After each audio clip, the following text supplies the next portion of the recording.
Are you someone that people always comes to for advice? Do you find yourself helping people to work out their strengths and help them to work on the areas that they want to improve? Or are you a little bit confused about this thing called coaching and mentoring? Well, stick with me, because in this week's episode, I want to start a conversation around the competency of coaching and mentoring others. This is a key area in relationship management.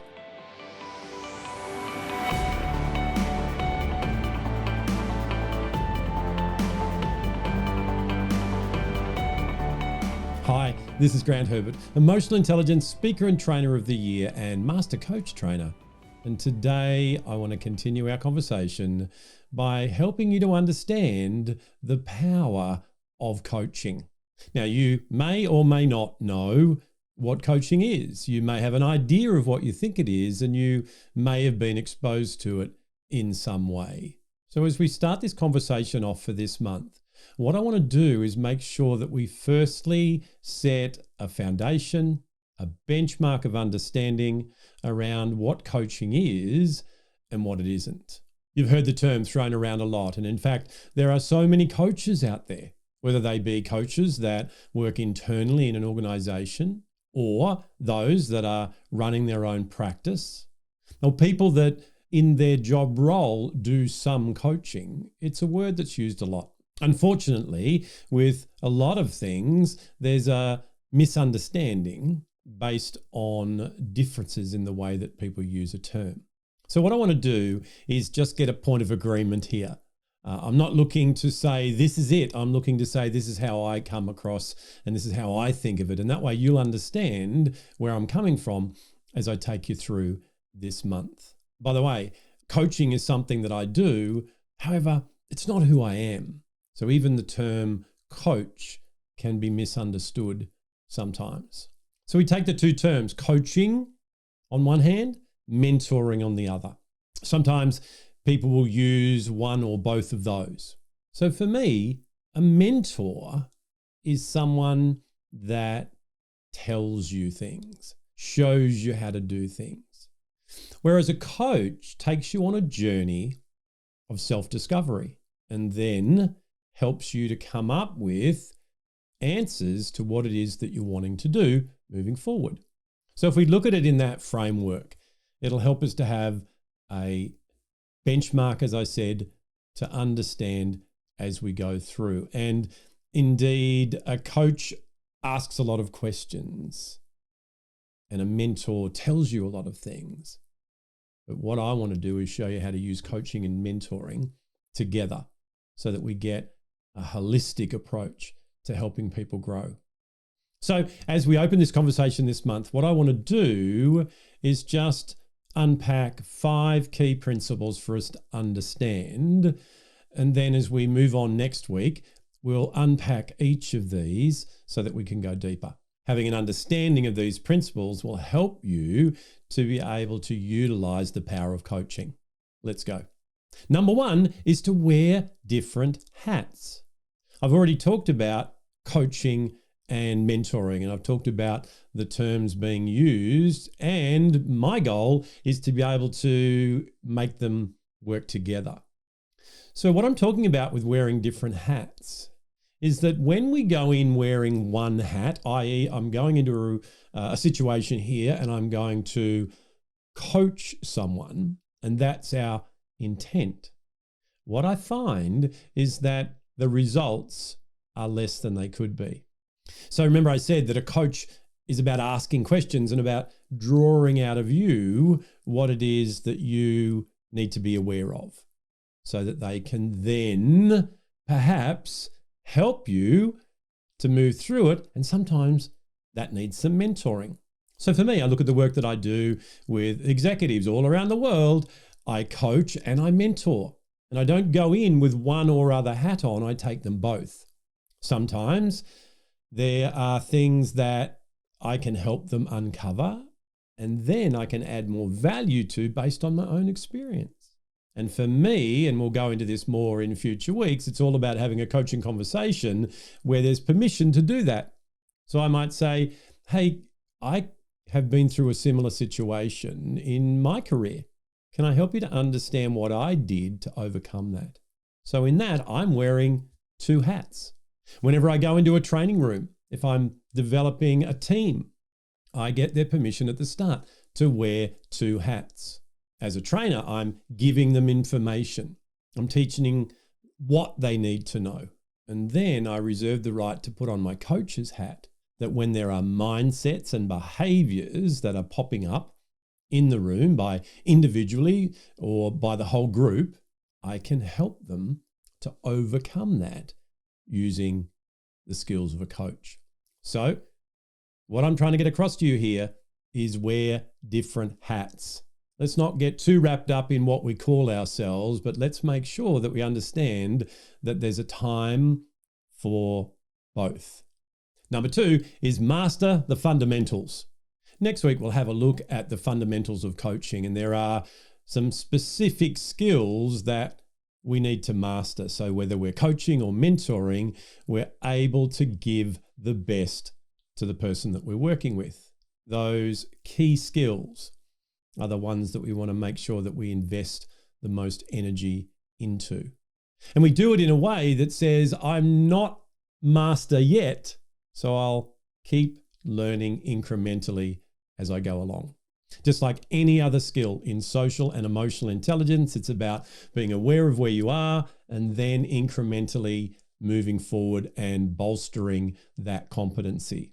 So looking at those fundamentals as we will next week, and then going, what can I do differently next time? What did I do well here? What did I learn? And mastering over a period of time that particular skill. There's just a handful of them, and they are the most powerful for you to be able to bring transformation with anyone that you're working with. Number 3 is to establish a relationship. Coaching is not an event. It's a relationship. It's a relationship between two people or between a coach and a group of people that goes on a journey together. It's a relationship that needs trust, needs mutual understanding, needs respect.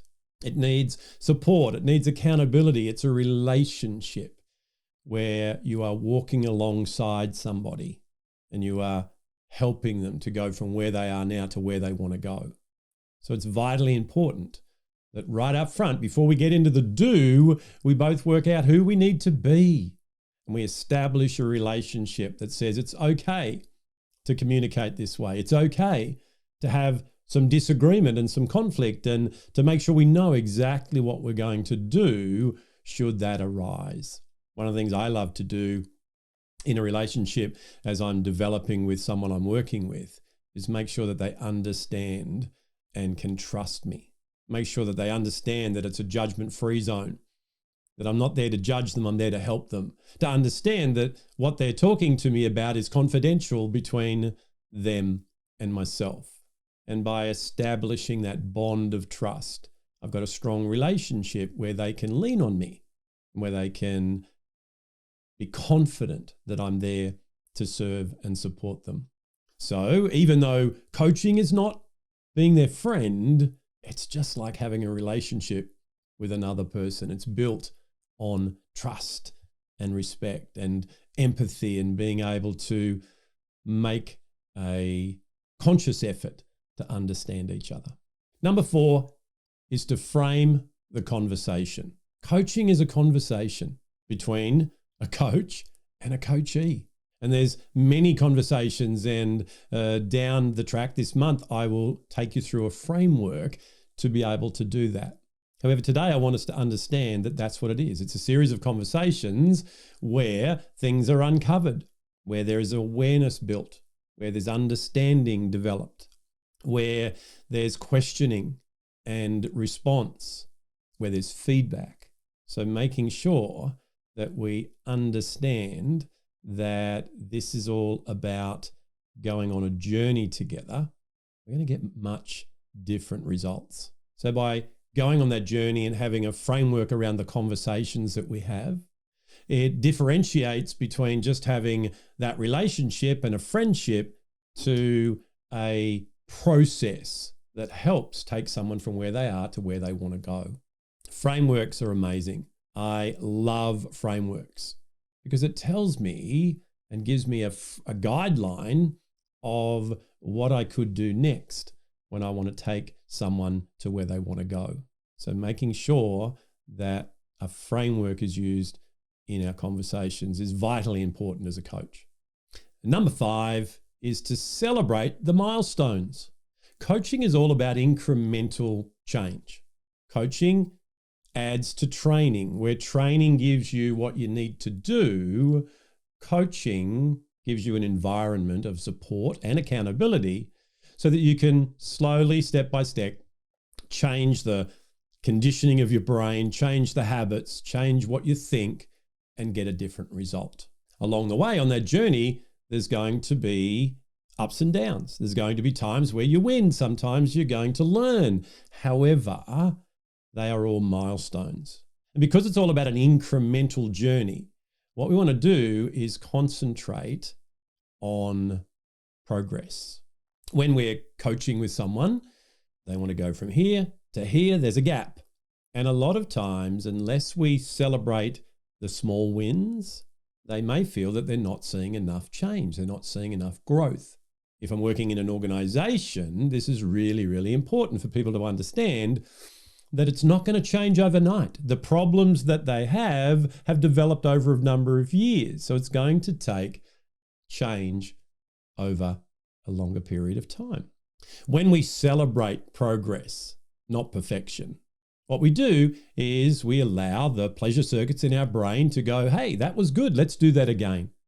And what that will do is take normal coaching to culture change, because people will see themselves differently. People will understand that they can and that they are good enough. And no matter what the coaching is about, it's all about a person. It's all about the foundations of understanding and belief and values of a person or a group of people. So helping them to celebrate is a big part of the coaching that I do.